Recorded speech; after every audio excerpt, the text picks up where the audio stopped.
Eh, Assalamualaikum teman-teman, melanjutkan yang kemarin. Jadi kalau kemarin kita sudah dapat banyak poin bahwa ketika kita ingin mencoba keluar dari rasa takut, setidaknya 2 poin yang kemarin sudah kalian dapatkan. Di antaranya adalah mencoba untuk memaafkan diri sendiri, begitu Mas ya, dan menghargai diri sendiri.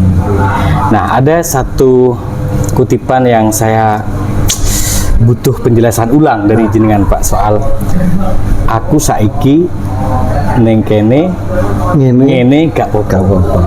Itu maksudnya bagaimana kaitannya dengan ketika kita ada masalah? Oke. Ini kita runut dari awal. Itu apa? Surya Mantaraman itu. Surya Mantara. Jadi aku saiki neng kene ngene ora apa-apa. Nah, kalau kita merunut dari awal, kita maknai kaitannya dengan memaafkan diri sendiri, menghargai diri sendiri. Dari kata aku ini siapa? Ya diri sendiri ini. Oke, diri ini. Sekarang, saiki. Nah, kesekarangan ini sebenarnya. Jadi kaitannya dengan secara aplikatif, kaitannya dengan rasa takut itu apa? Pemantiknya awalnya yang menstimulus itu karena banyak orang hidup di masa lalu, banyak orang hidup di masa akan datang. Oh, tidak hidup sekarang. Nah, padahal maksudnya aku saiki nang kene ngene ora apa-apa, itulah penyadaran akan kesekarangan ini. Nah, siapa yang hidup di kesekarangannya ini? Dialah yang akan mampu nanti menghargai dirinya. Jadi jangan membayangkan masa lalu, jangan membayangkan yang akan datang, tapi berusaha untuk masa depan yang lebih berharga, lebih baik, itu wajib. Tapi jangan lupa kita hidup di masa sekarang ini. Aku saiki nang kene ora apa-apa. Ini kita terima kesekarangan ini. Apa yang harus kita lakukan di kesekarangan ini? Nah, terkait dengan Dia menerima kondisi saat ini. Menerima kondisi saat Kan ada orang membayangkan dia ingin, tapi sekarang gak sesuai. Nah, katanya itu termasuk masalah. Nah, ya. Berarti kalau dia berpikir di pikirannya itu saya begini, harus begini, itu tidak sekarang gitu Pak. Tidak sekarang kan gini, kalau waktu itu misalkan ada lampau, iya, ada lampau, past time, present time yang sekarang, ada future akan datang. Lampau dan yang akan datang ini tidak ada.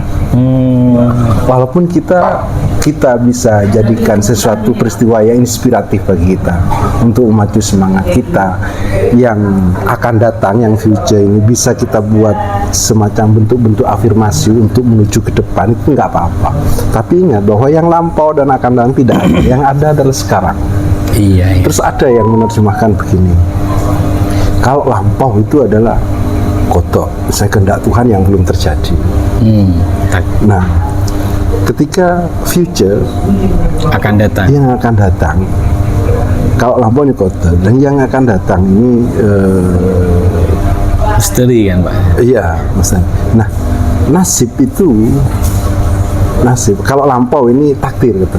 Takdir, nah, ya. Kehendak kodok ini adalah kehendak yang belum terjadi. Nah, nasib itu yang sekarang ini. Oh, jadi kondisi sekarang itu ya nasib itu sendiri. Maka saya sempat dulu mengikuti dialognya sama Gus Chandra Malik. Dia ngomong, maka yang ada adalah sekarang, maka lakukanlah sekarangmu sekarang juga, maka sadarilah kesekaranganmu sekarang juga.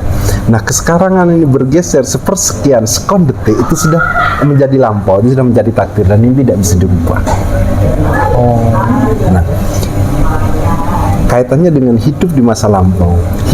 Kenapa kita masih hidup di masa lampau yang tidak bisa dirubah? Ini sudah nggak bisa dirubah, kawanku sudah bergeser nih. Iya, memang masa lalu udah nggak mungkin bisa ditarik lagi kan. Sudah nggak bisa ditarik lagi, nggak bisa dirubah. Maka tidak perlu hidup di masa lampau. Artinya manfaatkanlah, maksimalnya lah masa kesekarangan ini. Nah, kembali ke rasa takut. Rasa takut itu berarti dia berpikir tidak sekarang. Nah, ketakutan itu kan bukan sekedar takut pada seseorang. Takut itu maksudnya gini, Contoh misalnya seperti yang kita bahas kemarin. Iya, soal pinjol lah, takut pada debt collector, Dicemooh orang lain, takut tetangga. takut tidak sukses, takut tidak sama dengan tetangga, takut dirasani tetangga, takut semua intinya. Ada ketakutan-ketakutan ini. Nah, artinya apa?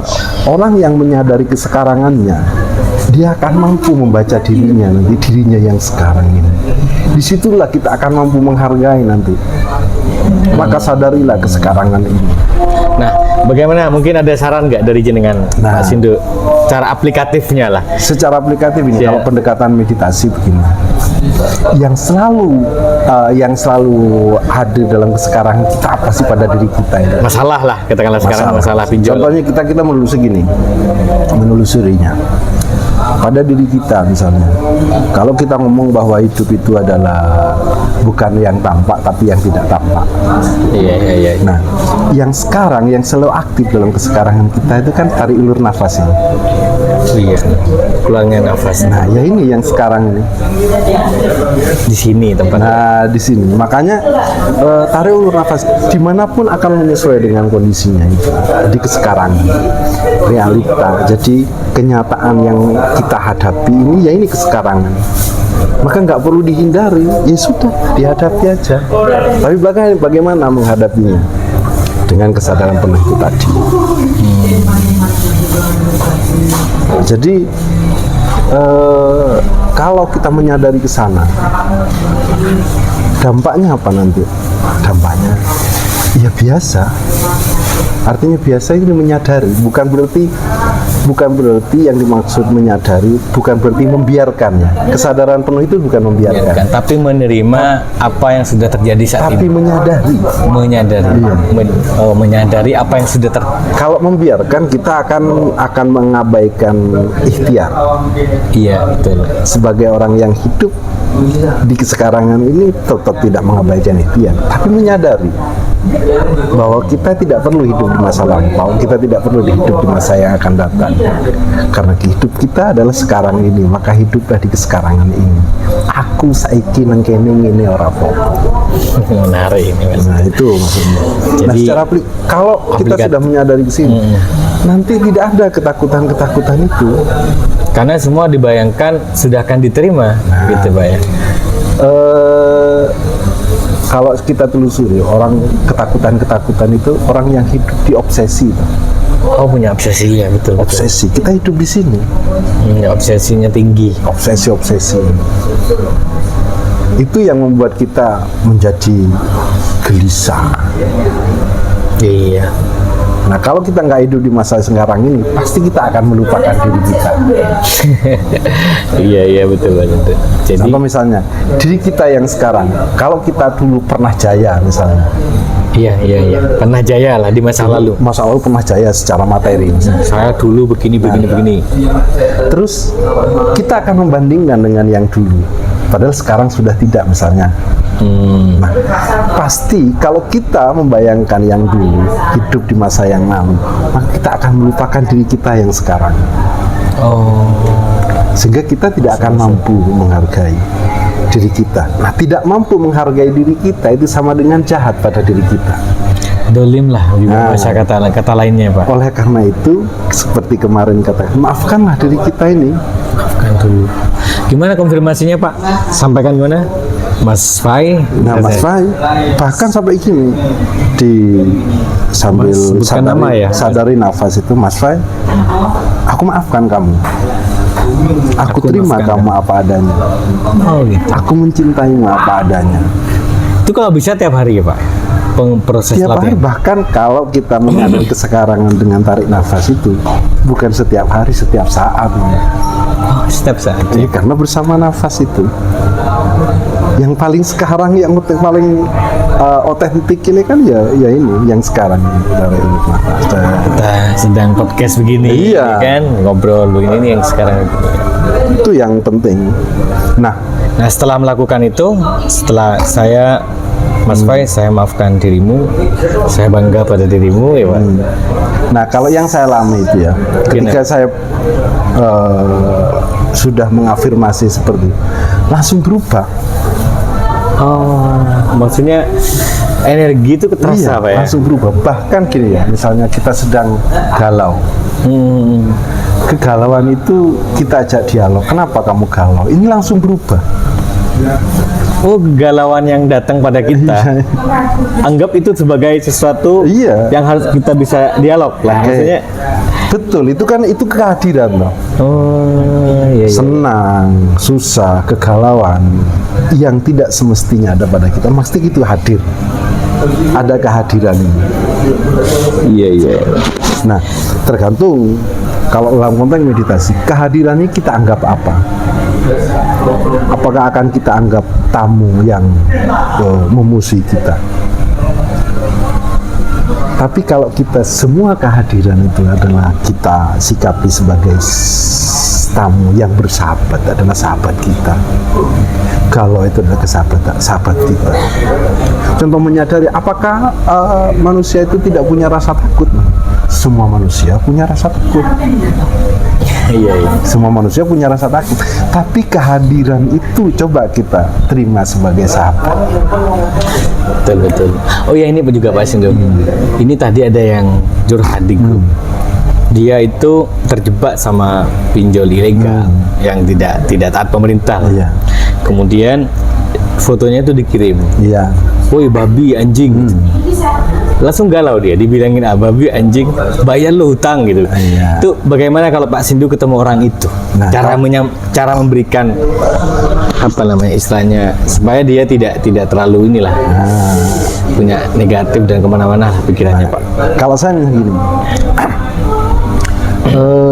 ketika kita punya Kata-katain. kewajiban pada siapapun, ini ilegal atau tidak. Kalau kita punya kewajiban, ya kita punya kewajiban untuk kesana kan gitu kan. Iya, punya kewajiban. Tapi ketika misalnya ada diksi-diksi, babi, anjing, Iya, benar.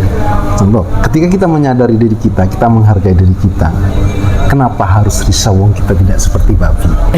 Kita bukan babi. Kenapa harus marah gitu ya? Iya.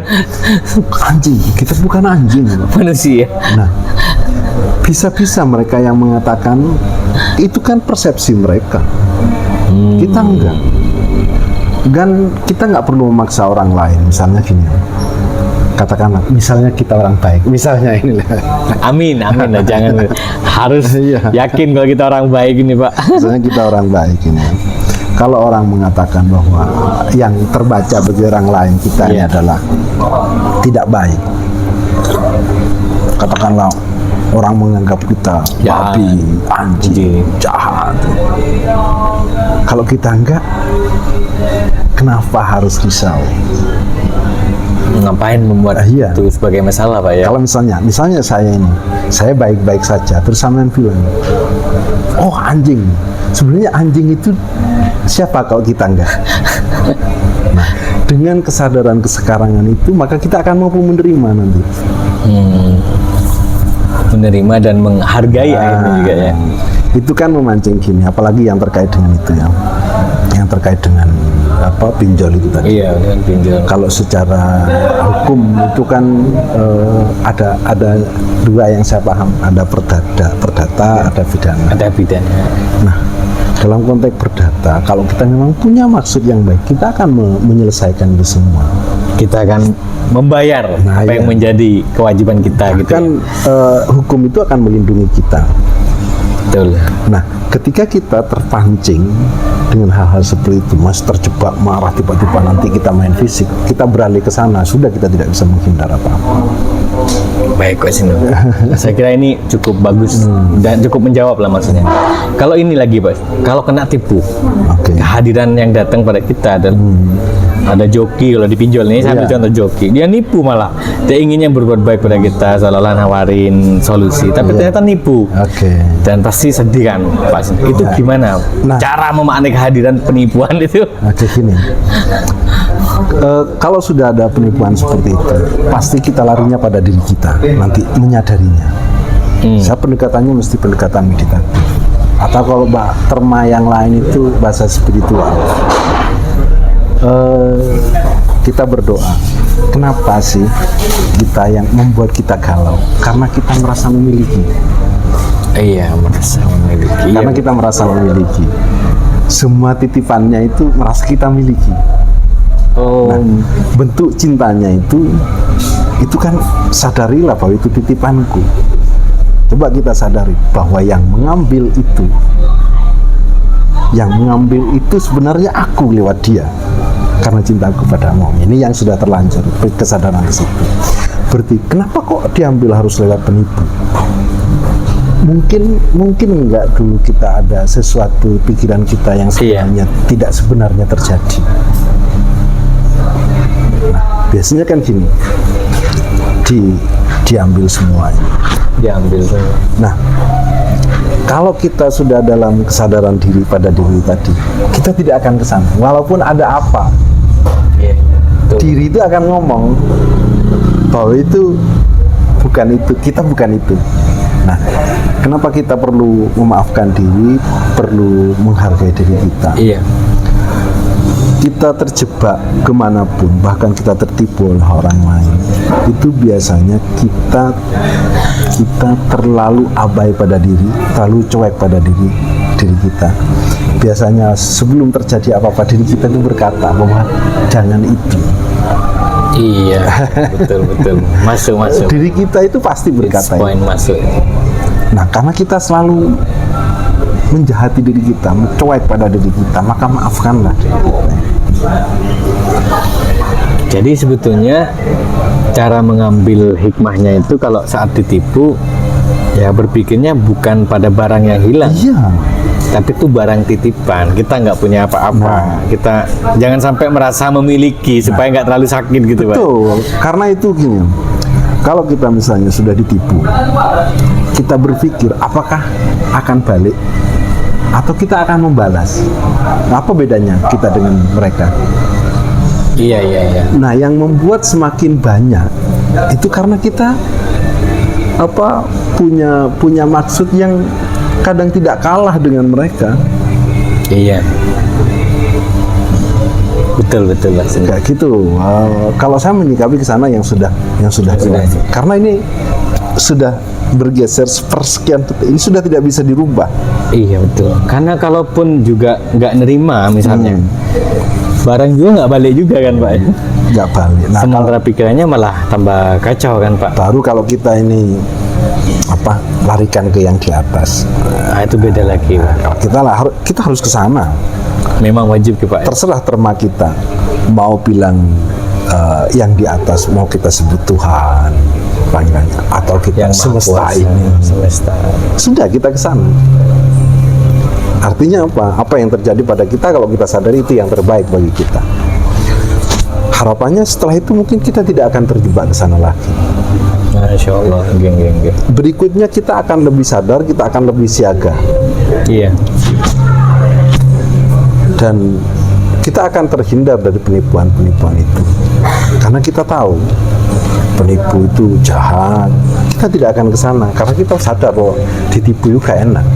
Saya juga pernah merasakan itu. Dan memang manusiawi kan, Pak, kalau sedih. Nah, bukan sedih itu kan berarti nggak boleh.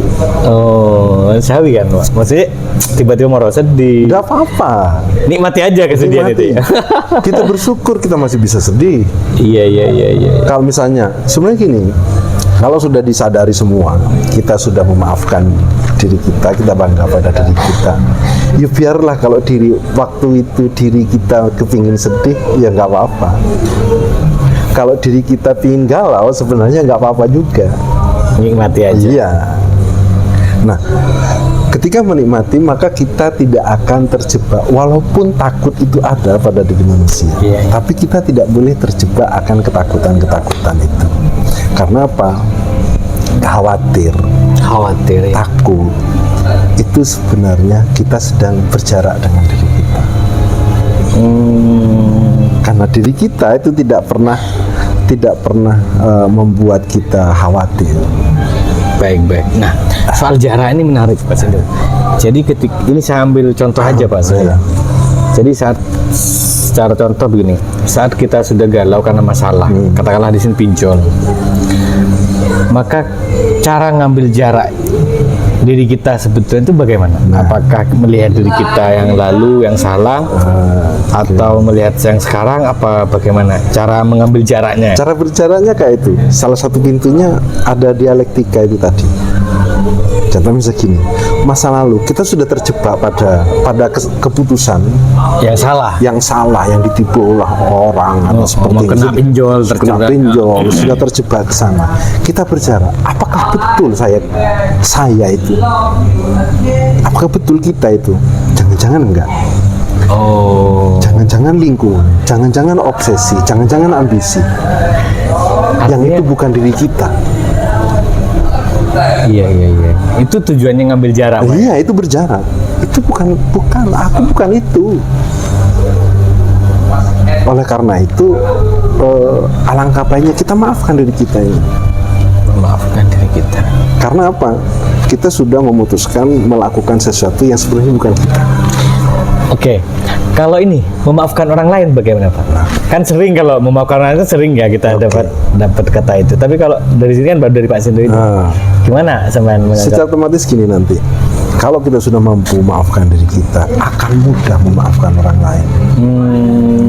Sebetulnya dasarnya di diri kita ini ya. Situ.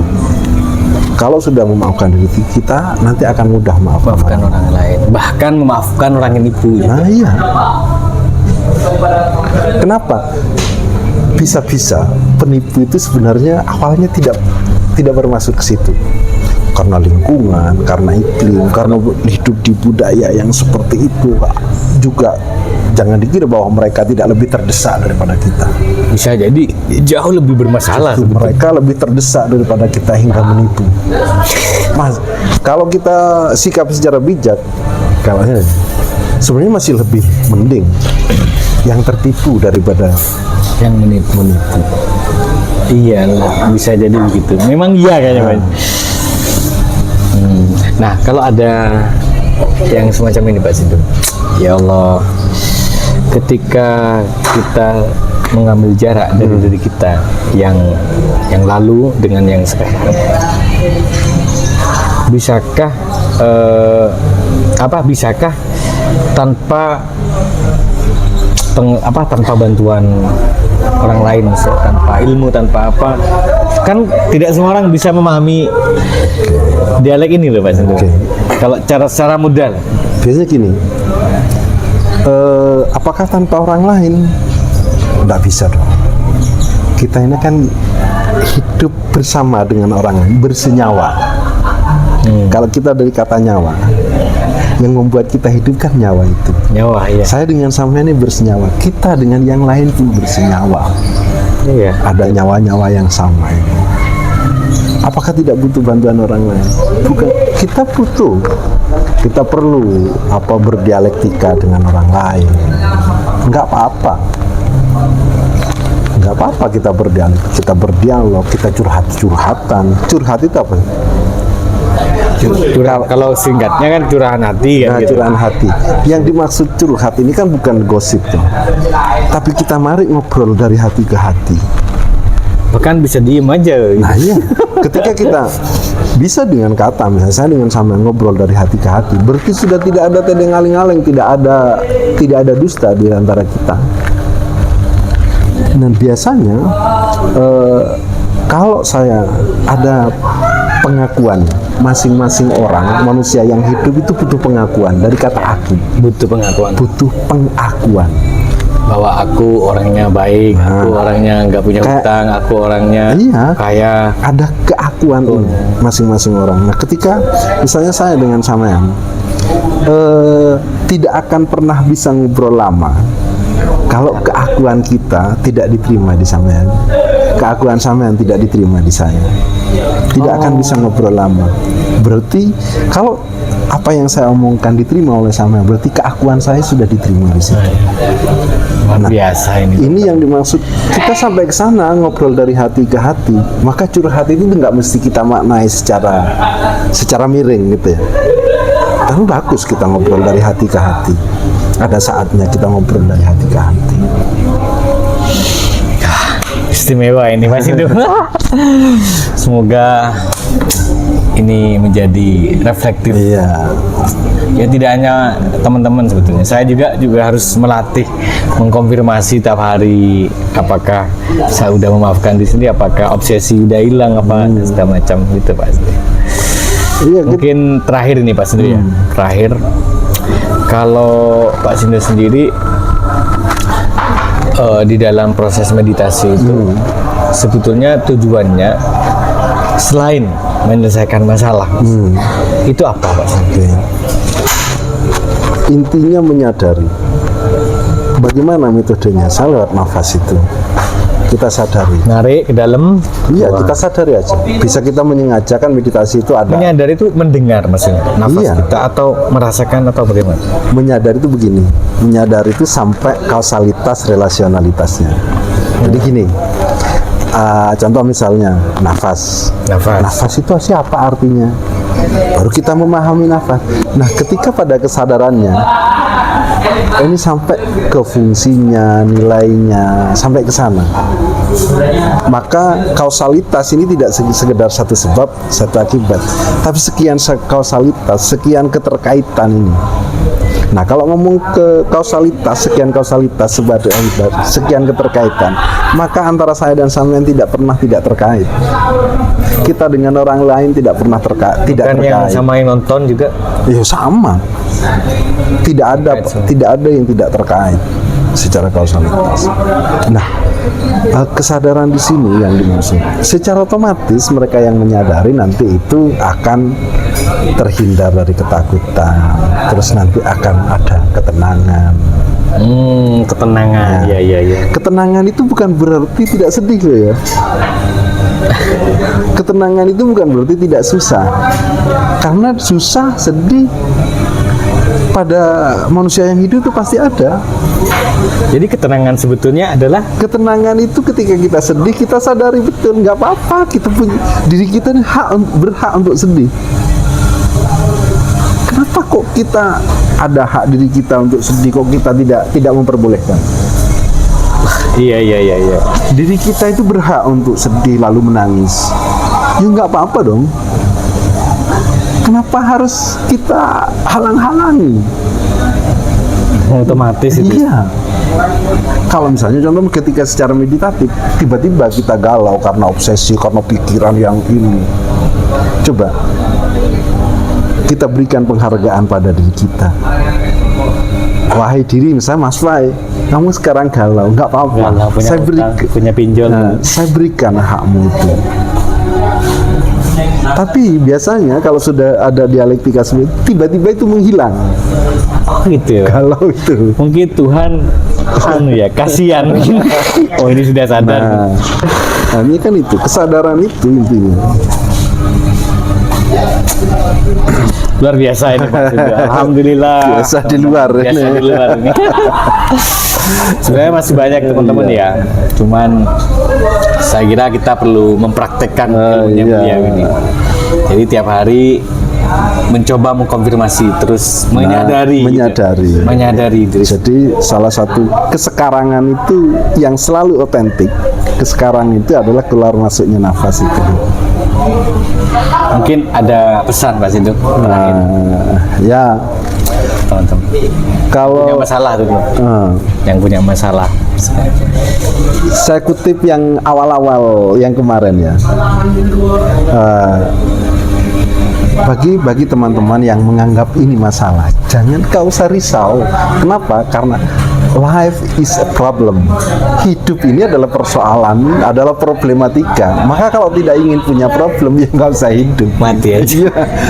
Kita hidup ini sudah problem loh. Luar biasa. Terima kasih banyak Pak Sindro. Sama-sama. Semoga sehat selalu. Amin. Semoga filmnya segera. Wah, siap. Insya Allah kita sebar ke teman-teman juga. Siap. Makasih banyak. Assalamualaikum warahmatullahi wabarakatuh. Waalaikumsalam. Oh iya, ada yang lupa teman-teman. Jangan lupa kerjakan doamu, doakan kerjamu. Oke.